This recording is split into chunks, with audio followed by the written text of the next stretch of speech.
Pessoal, outra coisa importante que eu acabei esquecendo de falar, né? Esse negócio de gravar vídeo, eu acho que daqui a pouco eu vou acabar gravando uns 10 vídeos, né? Pra até lembrar tudo que eu tenho que falar. Mas o recurso de embargo de declaração, ele também é um recurso importante para garantir a uniformidade da jurisprudência. E por que isso? Vocês lembram que quando a gente estudou lá também em Direito Processual Civil 2, quando a gente falou dos recursos, e falamos de alguns recursos que têm o objetivo de uniformizar a jurisprudência, o recurso de embargo de declaração, ele vai poder ser utilizado quando a gente estiver falando de uma sentença não fundamentada.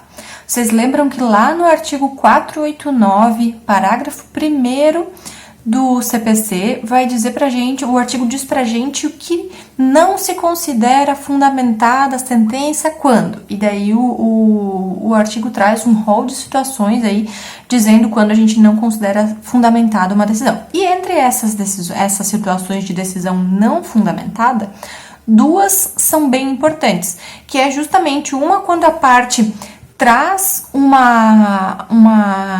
julgado que a gente considera um precedente, né? Traz um caso e diz, olha, juiz, o senhor tem que decidir dessa forma porque o tribunal já decidiu assim em outros casos que são iguais. Então, por uma questão de uniformidade do sistema, por uma questão de lógica, esse caso tem que ser decidido dessa forma. Isso, quando acontece isso, a gente chama isso de precedente. A gente está trazendo uma decisão e está pedindo, está dizendo que essa decisão tem os mesmos fatos que o nosso caso em questão e que, por conta dessa situação de fatos similares aí, eles merecem ter o mesmo resultado. Então, a gente pede que o juiz acolha aquele entendimento e aplique aquele entendimento, que é o entendimento do tribunal.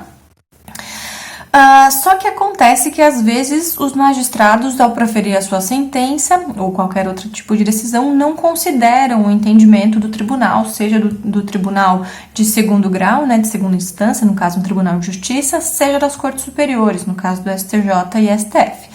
Se o juiz não considerar algum julgado que você trouxe como precedente no seu processo, ou então não aplicar, né, se o juiz não se manifestar ou não aplicar esse julgado, isso, de acordo com o artigo 489, parágrafo 1º, é uma decisão que não se considera fundamentada. E, na sequência, lá no CPC, quando ele está falando aí, então, dos embargos de declaração, o artigo 1022 vai dizer pra gente que se considera omissa a decisão que não for fundamentada, nos moldes do 489, parágrafo 1º. Então, a gente vai estar diante de um caso de omissão, porque a decisão não é fundamentada. Mas, por se tratar de omissão, vai caber aí os recursos de embargo de declaração. E isso é bem comum, isso é bem importante, porque a gente, desde o CPC 2015, desde que o CPC não foi aprovado, né, que não é mais tão novo, mas enfim, desde que ele foi aprovado, a gente tenta promover uma mudança cultural, né, uma ideia de que os julgados, eles precisam manter uma certa uniformidade. E isso precisa acontecer tanto no âmbito do próprio tribunal, mas principalmente com relação do primeiro para o segundo grau, né? Se o tribunal decide de determinada forma, o juiz de primeiro grau tem que acolher e tem que continuar a aplicar esse entendimento no âmbito de primeiro grau. Então, o que acontece é, se a gente está diante de uma decisão que não analisou, que não apreciou os precedentes que você trouxe no seu petitório, no seu requerimento, você vai estar diante aí de uma decisão omissa e vai caber o recurso de embargo de declaração. Para que eu estou falando tudo isso? Vocês viram que eu estou mandando um modelo, digamos assim, né, de recurso de embargo de declaração para vocês olharem como é que é, para vocês terem uma ideia, e justamente por se tratar de uma atividade que vocês precisam elaborar a petição, não é o mesmo caso, né? Senão ia ser muito fácil, senão ia ser muito agradável.